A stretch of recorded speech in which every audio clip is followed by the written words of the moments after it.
Hello, 8th class. How are you? Hope you are doing good. Beta, this is your worksheet number 3rd, dated 21st September 2020. Now, this worksheet is from your lesson Tsunami. Okay, part 1 of lesson Tsunami. So, let's solve it out. Uh, During the lockdown period, India was affected by some natural disasters. Look up the news of last 4-5 months and write the names of a place, state where these natural disasters occurred. बेटा आपको पता ही है इस lockdown में बहुत बार हमारे India में problems आई हैं. नेचुरल डिज़ास्टर मतलब जो प्राकृतिक आपदाएं, जो मुसीबत आती है नेचर के थ्रू, उसको बोलते हैं नेचुरल डिज़ास्टर्स. तो वो उन आपदाओं में से आपको बोल रहे हैं न्यूज़ देखनी है आपने 4-5 महीने की पिछले, और उसके बारे में आपको बताना है ये जो आपको दी हुई है नेचुरल डिज़ास्टर्स, ये कौन सी जगह या कौन से स्टेट पर आई हैं. ओके, जैसे आपका दिया हुआ है अर्थक्वेक बेटा आपको दिल्ली में भी फील हुआ था. दिल्ली में अर्थक्वेक आया था और एपिसेंटर कहाँ था इसका? That was in Gurgaon. Okay, so you can write down Delhi itself. Now flood कहाँ पर आया है बेटा? असम में आया है, बहुत ही भयंकर. नेक्स्ट इज लैंडस्लाइड बेटा होती जनरली हिली एरियाज़ पे है, सो उत्तराखंड.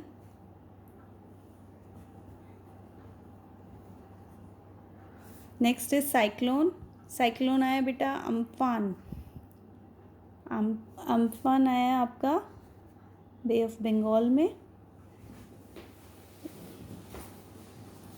ओके, इनको नोट करना है आपने, और हो सके तो इनके साथ में डेट भी ढूंढ के लिखनी है. Okay, next is in this lesson you will read about another natural disaster, tsunami. So बच्चे जैसे ये नेचुरल डिज़ास्टर हैं, ऐसे ही एक दूसरा नेचुरल डिज़ास्टर है जिसका नाम है सुनामी, और उस सुनामी के बारे में आप इस चैप्टर में पढ़ेंगे, name tsunami. Okay, on 26 December 2004, a tsunami hit parts of India such as the Andaman and Nicobar Islands and the Tamil Nadu coast and a few more countries.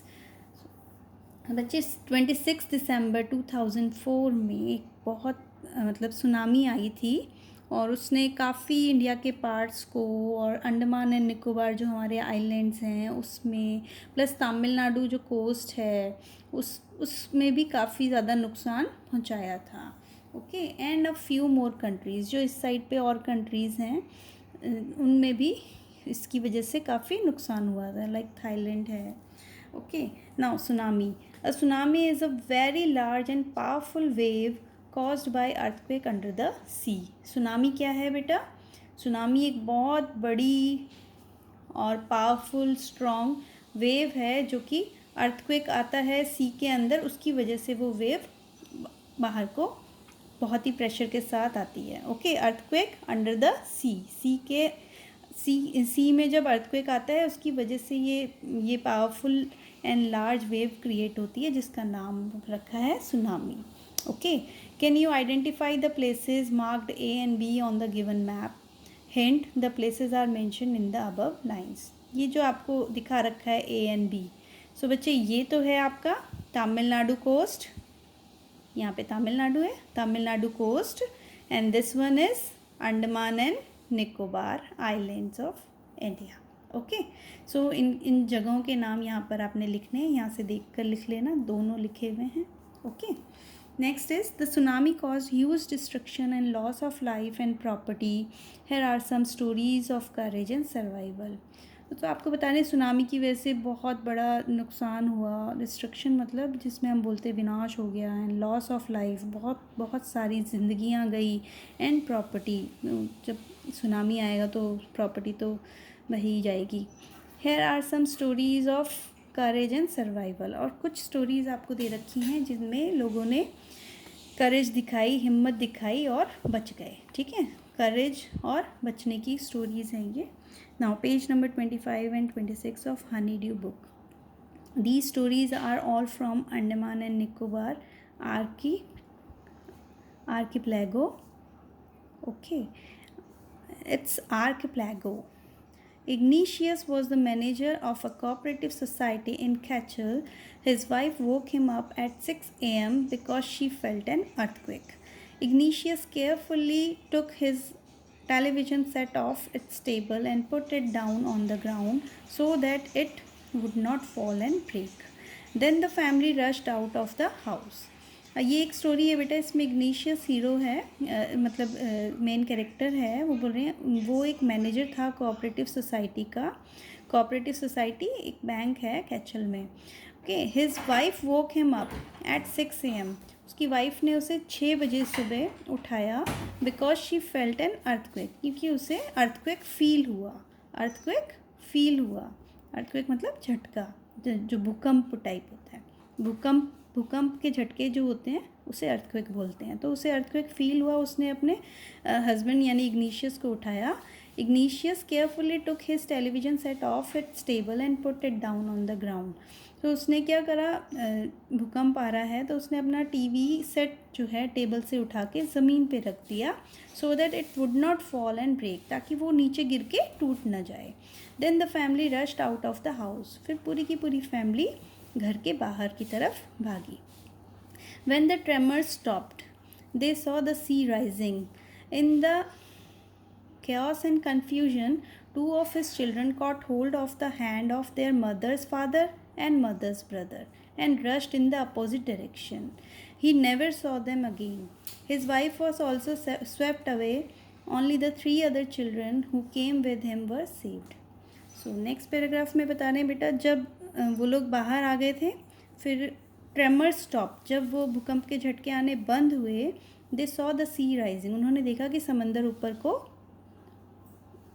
बढ़ रहा था। Next, in the chaos and confusion. अब जब हम ऐसा कुछ देखते हैं तो हड़बड़ाहट या बोलो कन्फ्यूजन भी इतना था कि उन्हें समझ नहीं आया। सो उस chaos एंड कन्फ्यूजन में 2 बच्चे उसके उन्होंने क्या, वो उनकी मम्मी के पापा यानी नाना और मम्मी के ब्रदर, मदर्स ब्रदर यानी कि मामा, 2 बच्चों ने नाना और मामा का हाथ पकड़ा and rushed in the opposite direction, और उल्टी डायरेक्शन में भागे। मतलब जहाँ की तरफ सी राइज हो रहा है उससे दूर जाने के बजाय उसी डायरेक्शन में पैरेलली भागे होंगे। He never saw them again, उसने उन्हें दोबारा कभी नहीं देखा। His wife was also swept away, उसकी वाइफ भी पानी में बह गई। Next, only the 3 other children who came with him were saved. बस 3 बच्चे थे जो बाकी उसके साथ आए, इग्नीशियस के साथ, सिर्फ वही बच्चे थे। ओके, ये तो एक स्टोरी है बेटा। Next one is Sanjeev. Sanjeev was a police man serving in कैचल island in the Nicobar group of islands. He somehow managed to save himself, his wife and his baby daughter from the waves. But then he heard cries for help from the wife of John, the guest house cook. Sanjeev jumped into the water to rescue her, but they were both swept away. आपको बता रहे, संजीव एक policeman था जो कि कैचल में ही सर्व कर रहा था, मतलब जॉब कर रहा था। एंड कैचल कहाँ पर है बेटा, आइलैंड है निकोबार ग्रुप ऑफ आइलैंड का। आप अपने चैप्टर में देखना, बहुत अच्छा मैप बनाया हुआ है, निकोबार ग्रुप ऑफ आइलैंड दिखाया हुआ है, देखकर इसको क्लैरिफाई कर लेना दैट वेयर द कैचल is. He somehow manage to save himself, उसने किसी तरह अपने आप को बचा लिया। His wife and his baby daughter from the waves, उसने सबको बचा लिया एक तरह से, अपने आप को, अपनी वाइफ को, अपने बेबी डॉटर मतलब अपनी बेटी को वेव से बचा कर वो बाहर ले आया। But then he heard cries for help from the wife of John the guest house cook. लेकिन जब वो बाहर आ गया तो उसके बाद में उसने चिल्लाने की आवाज़ सुनी, किसकी, वाइफ ऑफ जॉन जो कि गेस्ट हाउस का कुक था, उसकी वाइफ की आवाज़ें आई। So Sanjeev jumped into the water to rescue her, तो संजीव वापस से उन वेव्स में कूद गया, पानी में कूद गया, टू रेस्क्यू हर, उसे बचाने के लिए। उसको किसको बचाने के लिए, वाइफ ऑफ जॉन को बचाने के लिए। But they were both swept away, लेकिन संजीव और वो जो थी वाइफ ऑफ जॉन, दोनों के दोनों पानी में बह गए। Okay, now 13-year-old Meghna was swept away along with her parents and her 77 other people. 13-year-old 13 साल की मेघना was swept away along with her parents, वो बह गई अपने पेरेंट्स के साथ में, एंड 77 अदर पीपल, और उनके साथ में 77 और भी लोग थे जो कि पानी में बह गए, उस सुनामी में बह गए. She spent 2 days floating in the C holding on a wooden door. अब मेघना ने क्या करा, उसने एक वुडन डोर पकड़ लिया था, तो उसको पकड़े पकड़े वो 2 दिन तक समंदर में बहती रही. 11 times she saw relief helicopters overhead, but they did not see her. She was brought to the shore by a wave and was found walking on the seashore in her days.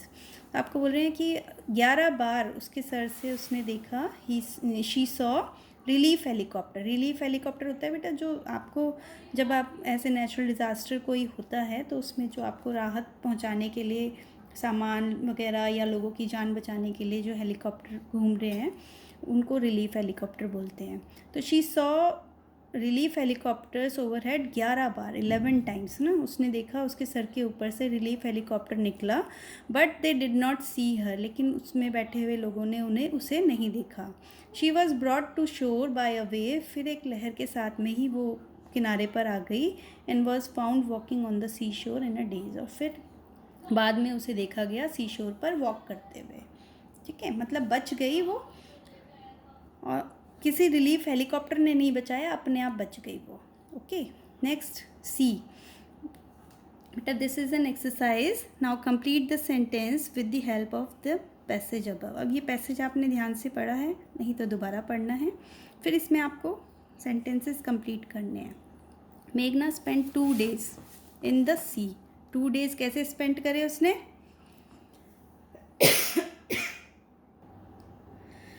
सो मेघना spend 2 days dash in the C.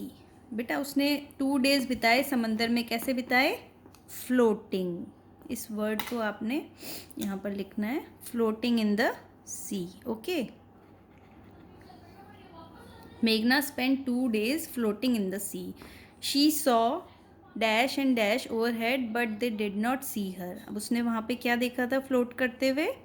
11 times she saw relief helicopters. तो 2 blank है बेटा, यहाँ पर relief आएगा, यहाँ पर helicopters. Overhead but they did not see her. Sanjeev lost his life but saved his. Sanjeev lost his life but saved his wife and his baby daughter. Okay, next from the waves. Third one, Ignatius could only save his dash children who came with him. So Ignatius ने किनको बचाया था? सिर्फ 3 other children. Only his 3 children. 3 children who came with him. Okay, 3 other लिखने की ज़रूरत नहीं है, only 3.